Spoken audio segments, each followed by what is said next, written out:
Bonjour, alors je m'appelle Stéphane Bochat. Macma, c'est une entreprise. C'est un studio de création de bande dessinée que nous avons créé avec Edmond Touriol. À l'origine de tout ça, moi, en ce qui me concerne, j'ai rejoint un groupement associatif qui avait été créé par Edmond, qui s'appelait Climax Comics à l'époque.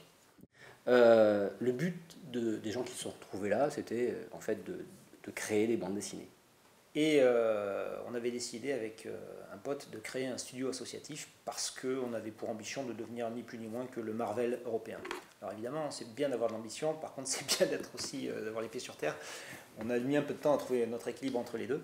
Donc on a fait beaucoup de BD amateurs et on a un petit peu appris sur le tas en fait le métier de producteur de bande dessinée, puisqu'en fait c'est ce qu'on fait aujourd'hui avec Macma. Ce métier de producteur, on l'a fait en amateur, en sillonnant la France, en vendant nos fanzines amateurs donc sur les festivals de bande dessinée. On a fait une petite cinquantaine de fanzines différents.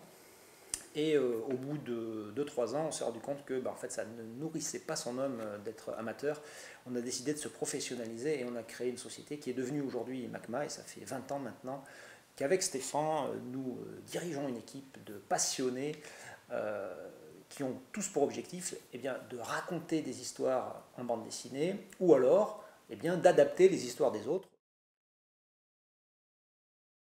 Macma aujourd'hui c'est un studio virtuel, enfin réel puisqu'on a des bureaux et qu'on peut se retrouver chez nous, mais aussi virtuel puisqu'on travaille maintenant avec des auteurs du monde entier et on rassemble tous les métiers de la bande dessinée, c'est-à-dire scénaristes, dessinateurs, encreurs, coloristes, traducteurs, lettreurs, etc. L'essence de notre existence, c'est la création. Nous, ce qu'on aime, c'est... si je devais résumer le truc, c'est on aime se retrouver entre copains pour inventer des histoires. Le studio rassemble plus de 200 collaborateurs. Pour l'essentiel, ce sont donc des freelances, des artistes-auteurs. On a un peu plus d'une dizaine de salariés maintenant, qui sont plutôt sur des missions de management, d'encadrement d'équipe ou administratif.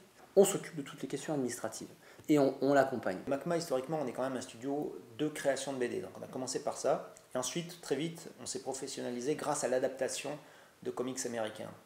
Un comic book sur deux en France est traduit ou lettré par Macma. Je pense que la BD, c'est un prétexte pour créer, pour tester des projets, pour tester des histoires, pour tester un public, pour tester comment il réagit.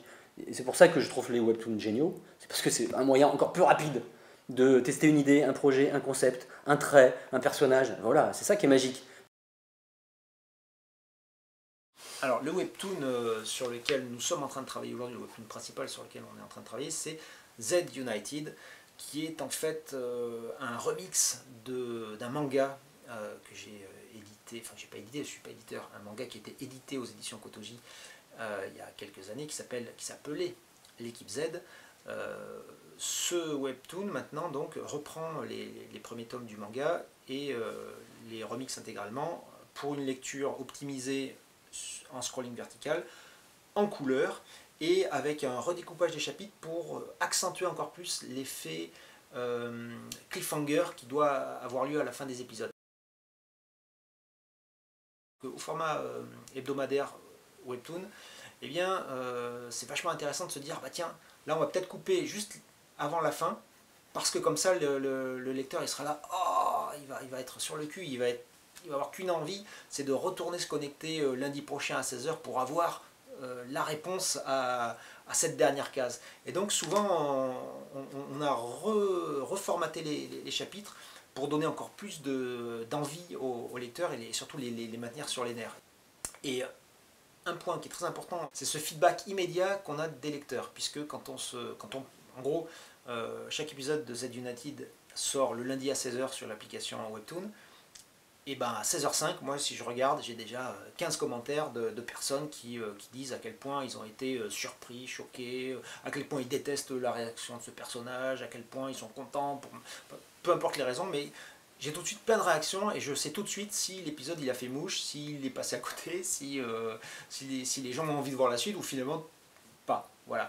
Et ça c'est très intéressant parce que ça me permet de mieux connaître mon lectorat et de mieux préparer la suite.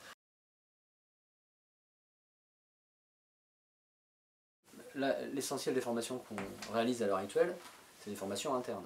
C'est pour apprendre à nos collaborateurs à mieux travailler encore, à être encore plus efficaces dans les métiers qu'ils font pour nous, voire même à pratiquer des métiers auxquels il ne se prédestinait pas initialement. Je sais pas moi, quelqu'un qui est relecteur par exemple, donc qui sait bien corriger, peut devenir lettreur.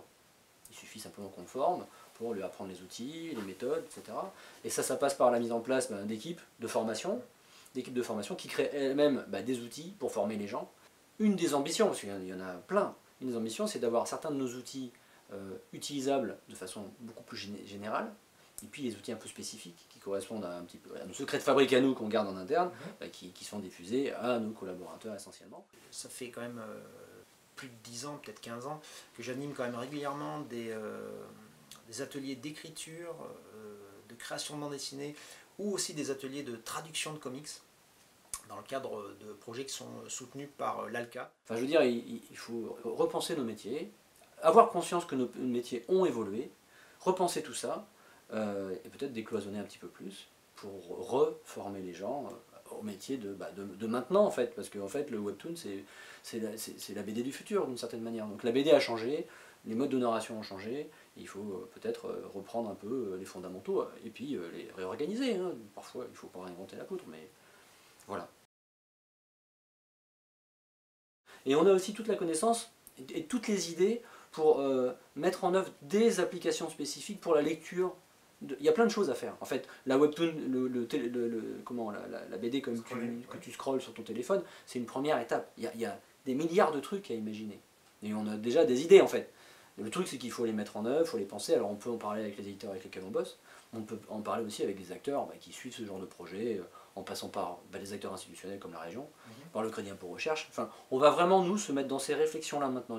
Qu'est-ce qu'on peut apporter de plus, de mieux à ce mode de lecture-là, à cette culture-là?